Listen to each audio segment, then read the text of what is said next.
Yes. Welcome, everyone, to Cannabis News with Joe Klare. It is October 19th, 2018. Presented, as always, by the Marijuana Times, of course. Check out the video tab at marijuanatimes.org to find the show. There's also a bunch of great articles there that you can check out. And all kinds of other stuff. marijuanatimes.org.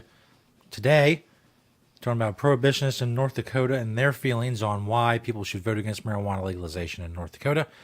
Also, a Democratic Congressman, has issued a blueprint in the event that Democrats take the House of Representatives in November, a blueprint toward marijuana legalization on the federal level, and also new polls for the 3 medical marijuana ballot measures that are in Missouri. All of that coming up. But first, of course, Cannabis News is brought to you by NatureSide, nature-side.com, and their organic, all-natural pesticides, grow safe and poison-free. If you live in a state and you're growing in a state where it is legal, of course, there's pesticide regulations. There's banned pesticides you have to avoid.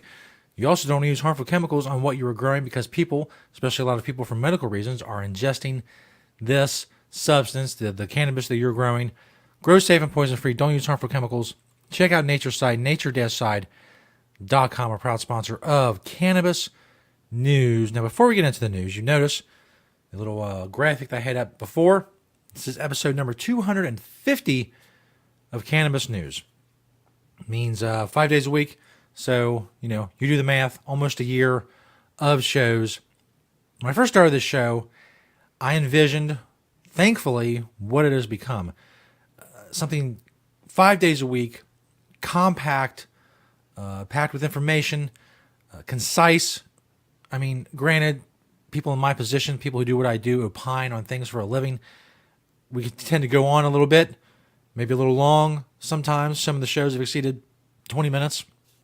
For 3 stories, that's a pretty long time. And most of them are average, 10, 12, 15 minutes. Things people can, digest on their commute.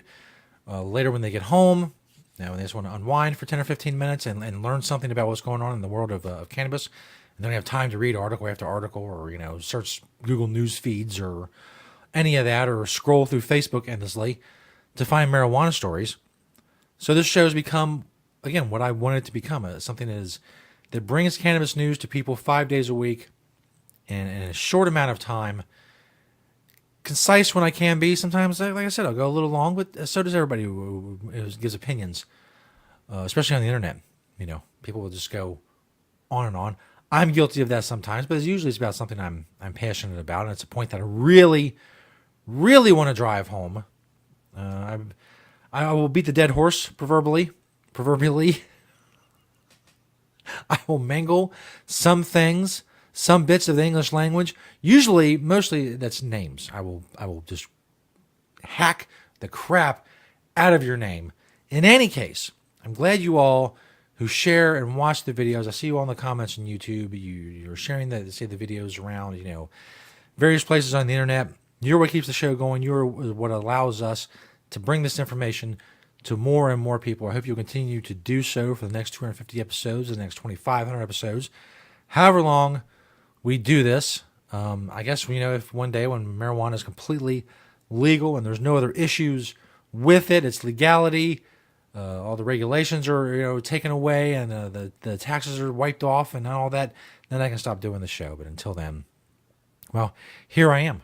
I want to thank you all for 250 episodes, and here's the 250 more and more than that. Now to the news, which was going to be my catchphrase in the beginning, but it kind of fell out of favor, and you see why. That's why it's not my catchphrase. This first story is by yours truly from marijuanatimes.org. Prohibitionists in North Dakota say legalization won't protect citizens. Now, basically, this is a group called North Dakotans Against the Legalization of Recreational Marijuana. They're putting out 350,000 flyers in the mail trying to urge people to vote against Measure 3. Norm Robinson, campaign manager for North Dakotans Against the Legalization of Recreational Marijuana, said, quote, "We want this to get out in front of the voters because we want them to understand the facts about Measure 3 and the fact that there really isn't much in Measure 3 that will protect the citizens of North Dakota." Excuse me. Now, there's a couple of problems there. There's a couple layers of falsehood that is put into that sentence. He's saying people, it doesn't protect the citizens of North Dakota. What, of course, he means is that it doesn't protect the citizens of North Dakota from marijuana. Now, this assumes, of course, a couple things. One, that marijuana is not already in North Dakota. It assumes that there are not tens of thousands of people already using cannabis in North Dakota. So that's problem number one. It's not true that they're being protected now. The notion that prohibition protects people from marijuana is ludicrous. Is the whole entire market is given over to criminal gangs and illegal dealers, and there's no oversight. There's no anything. It's completely illegal. The notion that people are being protected from something by prohibition is ludicrous, as evidenced by the fact that there are tens of thousands of people in North Dakota who use cannabis, which is evidenced by the fact that there is a ballot measure for legalization on the ballot. Why would there be? If nobody in North Dakota used marijuana, nobody would care. It wouldn't be on the ballot. Now, of course, we dig down deeper to the real root problem is that the notion that marijuana is something that people need to be protected from. Cannabis is one of the safest known substances on the planet. Anything, compare it to anything. I will put marijuana up against anything. What, water? How many people die from water? Do you have any idea? It's a lot. But in any case, that's the problem with this. All of this. You peel back layer after layer after layer, and it's all false. And that's what prohibitionists have. That's all they have left. Now, in North Dakota, some polls have said that maybe there's going to be a problem there when it comes to legalization.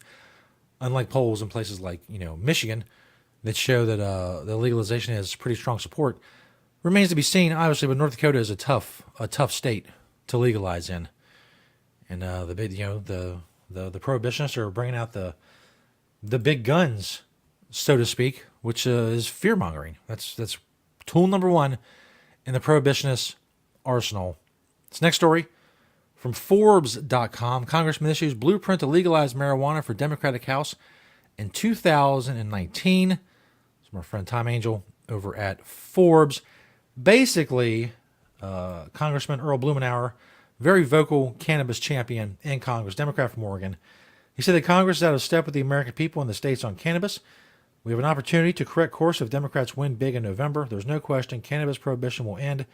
Democrats should lead the way. He wrote an 8-page document addressed to the House leadership, the Democratic House leadership, saying that if they win in November and they take the House and they have a majority in the House, he wants to take incremental steps toward legalizing marijuana. He wants to start with committee hearings, conferences, things like that, testimony from people. He said almost every standing House committee has jurisdiction over some aspect of marijuana policy.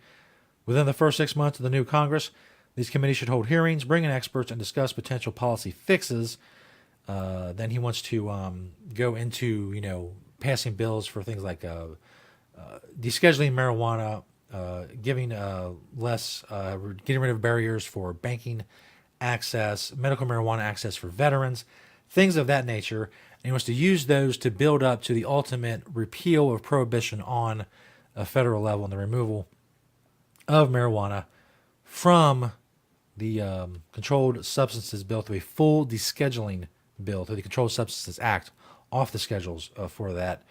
Marijuana will be legal at the federal level, and the states allowed to responsibly regulate its use is what Blumenauer wants to see by the end of 2019. He said the federal government will not interfere with state efforts to reasonably regulate marijuana use within their borders. A great plan, a plan that we would all love to see come to fruition.